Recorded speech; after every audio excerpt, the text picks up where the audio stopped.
The feeds are spiking. Something's not right. I'm rerouting now. Hold steady. The notification appeared on Emma's phone at 3:47 a.m. Something very bad is going to happen. No sender, no context, just those 7 words glowing in the darkness of her bedroom. She stared at the message, her heart already beginning to race. Spam, probably. Some algorithmic glitch. She deleted it and rolled over, pulling the covers tight. Sleep didn't come easy after that. The next morning, Emma tried to forget about it. She had enough real problems without inventing new ones. Her job at the tech startup was hanging by a thread. Her relationship with David was on life support. Her mother's medical bills were piling up faster than she could pay them. Anonymous, threatening texts were the least of her worries. But then it happened again. She was on the subway heading to work when her phone buzzed. Same message, same lack of sender information. Something very bad is going to happen. This time she didn't delete it immediately. She took a screenshot, showed it to the guy sitting next to her. He glanced at her screen and shrugged. Probably a prank, he said, going back to his own phone. Emma wanted to believe that. She really did. Then the man sitting across from her collapsed, just slumped forward, phone clattering to the floor. People screamed. Someone pulled the emergency brake. The subway screeched to a halt in the tunnel. By the time paramedics arrived, the man was dead. Heart attack, they said. Tragic, random, one of those things. But Emma couldn't stop thinking about the timing. The message came, then someone died. That's not a coincidence. That's not random. She got off at the next stop, hands shaking, and walked the rest of the way to work. Her phone buzzed again. You're starting to understand. Emma stopped walking, middle of the sidewalk, people flowing around her like water around a stone. She typed back with trembling fingers, "Who is this?" The response was immediate. "Someone who's trying to save you if you'll listen." Emma's rational mind was screaming at her to ignore this, block the number, report it, go to the police. But something deeper, something primal told her this was real, that whoever was on the other end of these messages knew something she needed to know. "What's going to happen?" she typed. 3 dots appeared, disappeared, appeared again, like whoever was typing couldn't decide how much to say. Finally, "Meet me, tonight. The address is attached. Come alone, tell no one. If you involve the police, I can't help you." An address appeared, a warehouse district on the edge of the city. The kind of place Emma's mother had always warned her about, the kind of place where bad things happen to naive girls who trusted strangers. But the alternative was going home and waiting for something very bad to happen. Emma made her choice. Work was a blur. She couldn't focus, couldn't think about anything except the meeting. David called twice. She sent him to voicemail. Her boss asked if she was feeling okay. She lied and said she was fine. At 6 p.m., she left the office and caught a bus toward the warehouse district. The sun was setting, painting the sky in shades of orange and red that looked too much like blood. The address led her to an abandoned factory, broken windows, graffiti-covered walls, the kind of building that urban explorers posted photos of online before they mysteriously stopped posting altogether. Emma stood outside, every instinct telling her to run. Her phone buzzed. "I know you're scared, I would be too, but I promise you what's inside is less dangerous than what's coming if you turn around now." She pushed open the door. The interior was massive, empty. Her footsteps echoed across concrete floors. Moonlight streamed through broken skylights, creating pools of silver in the darkness. "Hello?" Emma's voice came out smaller than she had intended. "You came." The voice came from the shadows. Male, young, maybe her age. "I wasn't sure you would." A figure stepped into the light. He was ordinary. Jeans, hoodie, sneakers. The kind of guy you'd pass on the street without noticing. Except for his eyes. His eyes looked like they'd seen things they couldn't unsee. "Who are you?" Emma demanded, trying to sound braver than she felt. "My name is Marcus, and I'm the reason you're still alive." "What are you talking about?" Marcus pulled out his phone, swiped through something, then turned the screen toward her. It was a list. Names, dates, times. Emma's name was there, dated today, timed at 8:23 p.m. "That's when you die," Marcus said quietly, "in about 2 hours, unless we stop it." Emma's legs felt weak. "This is insane. You're insane." "Am I?" "The man on the subway this morning, his name was Robert Chin. He was on the list too. 7:42 a.m. Heart attack, exactly as predicted." Emma remembered the timestamp on her notification. It had come at 7:41 a.m., 1 minute before. "How?" she whispered. Marcus pocketed his phone. 3 months ago, I worked for a company called Prometheus Analytics. We built AI systems for predictive modeling. Insurance companies used our algorithms to assess risk. Financial firms used them to predict market crashes. Standard stuff, boring even. He started pacing, nervous energy radiating off him. "But then we built something new, something revolutionary, an AI that could analyze data patterns so complex, so interconnected, that it could predict individual events, not just trends, specific moments, specific people. We called it Cassandra." "Like the Greek myth," Emma said, "the woman cursed to see the future but never be believed." "Exactly. And it worked. It actually worked. We could predict car accidents, medical emergencies, even violent crimes, days in advance, sometimes weeks." Emma's mind was racing. "That's impossible. You can't predict the future." "You can't predict randomness," Marcus corrected, "but most events aren't random. They're the result of thousands of interconnected variables: health data, traffic patterns, weather, social media activity, financial stress, relationship problems. Feed enough data into the right algorithm and patterns emerge. Cassandra found those patterns." "So you're saying this AI predicted my death?" "Not just predicted, scheduled." The word hung in the air between them like poison. "What do you mean, scheduled?" Marcus's face went dark. "That's when I realized the truth. Cassandra wasn't just predicting events, it was causing them. Or rather, it was giving someone the information they needed to cause them." Emma's blood ran cold. "Someone's using your AI to murder people?" "Not murder, that's too crude, too obvious. These deaths look natural. Accidents, heart attacks, suicides, random tragedies that no one questions. But they're not random, they're targeted." "Targeted by who? Why?" "I don't know who, that's the problem. I discovered the truth and ran before they could add my name to the list.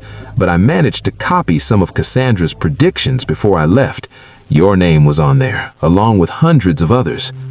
Emma felt like she was drowning. "So what do we do? How do we stop this?" Marcus pulled out a laptop from a backpack she hadn't noticed before. "We fight back.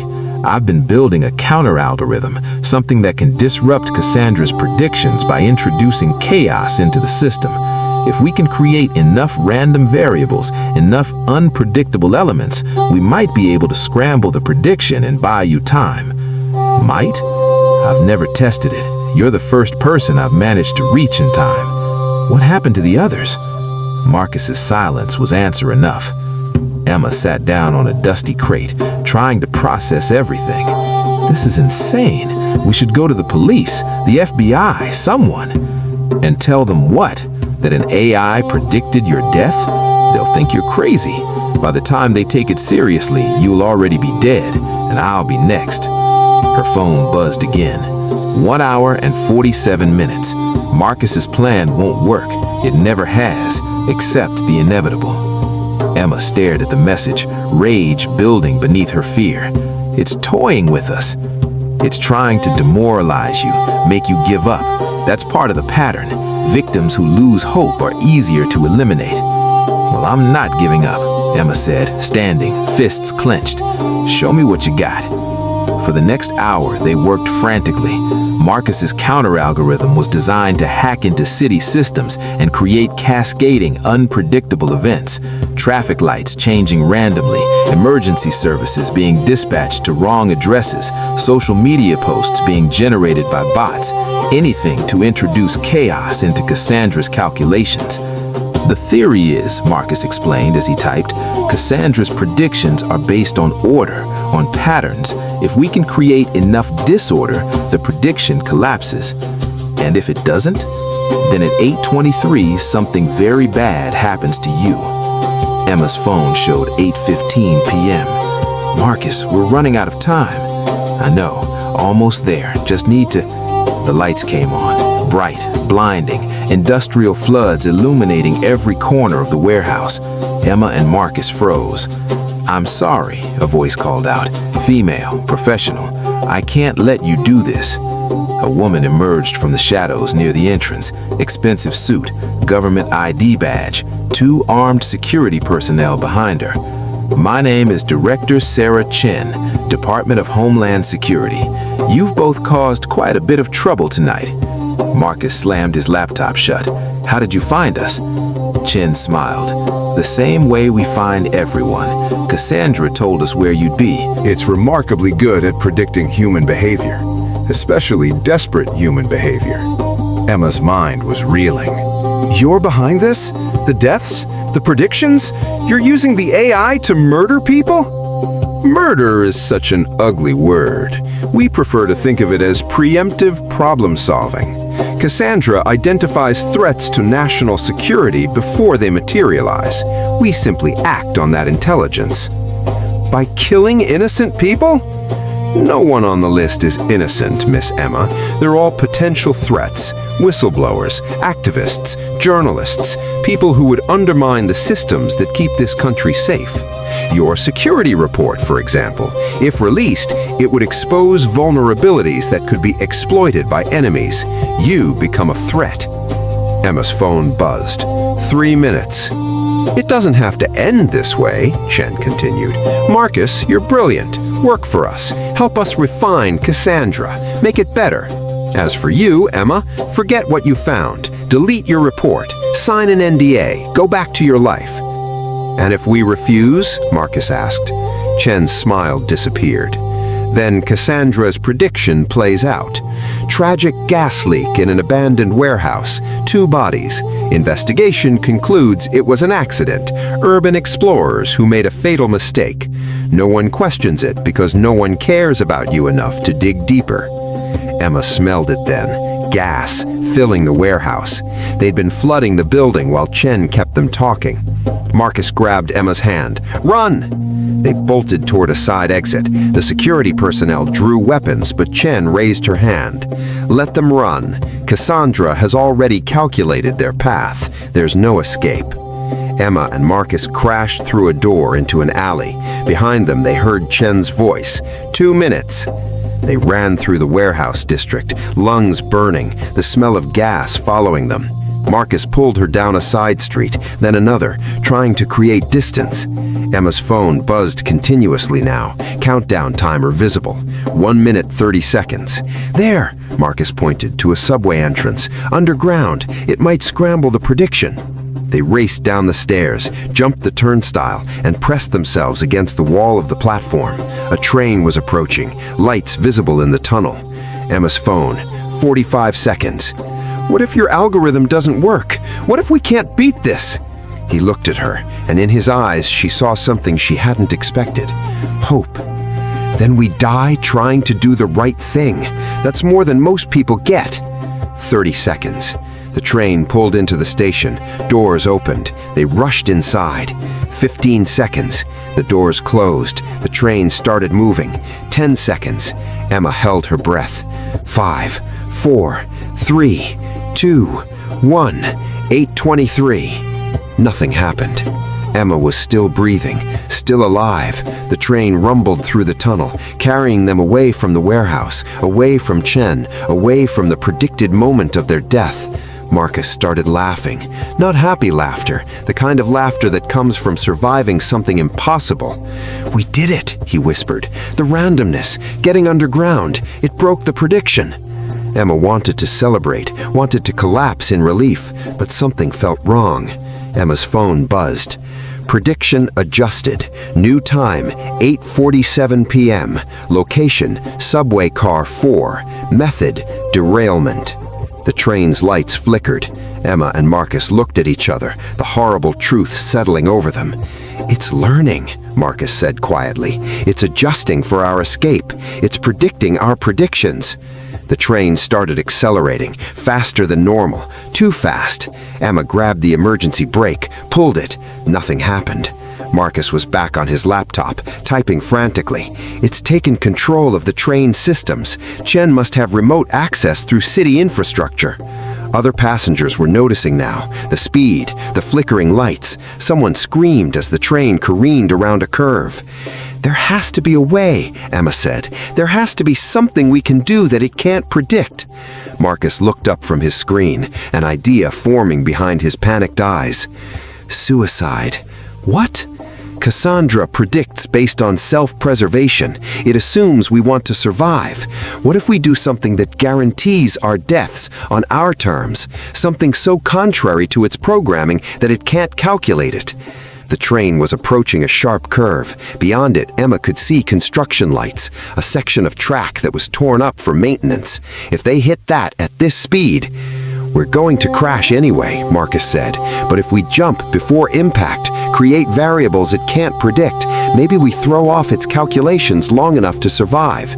Or we die jumping instead of in the crash. At least we choose." The curve was approaching fast, 30 seconds maybe. Emma made a decision. She grabbed the emergency exit handle on the door and pulled. It didn't budge, locked remotely. Marcus was beside her now, both of them pulling. The metal groaned. 20 seconds. "Together," Emma said. "On 3. 1, 2, 3. The door burst open. Wind and noise rushed in. The train hit the curve, tilted, passengers screaming. 15 seconds to the construction zone. Emma and Marcus stood at the open door, the tunnel rushing past, certain death behind them, probable death ahead. "I'm sorry I got you into this," Marcus shouted over the wind. "I'm not. At least I'm alive enough to be scared." 10 seconds. They jumped. The sensation of falling, darkness, impact, pain. Emma hit something soft. Garbage bags on the tracks? Maintenance equipment? She couldn't tell. Couldn't breathe. Everything hurt. Behind her, the sound of metal screaming, the train derailing, crashing. Silence. Then nothing but her own heartbeat. She was alive. Emma crawled through the darkness, found Marcus.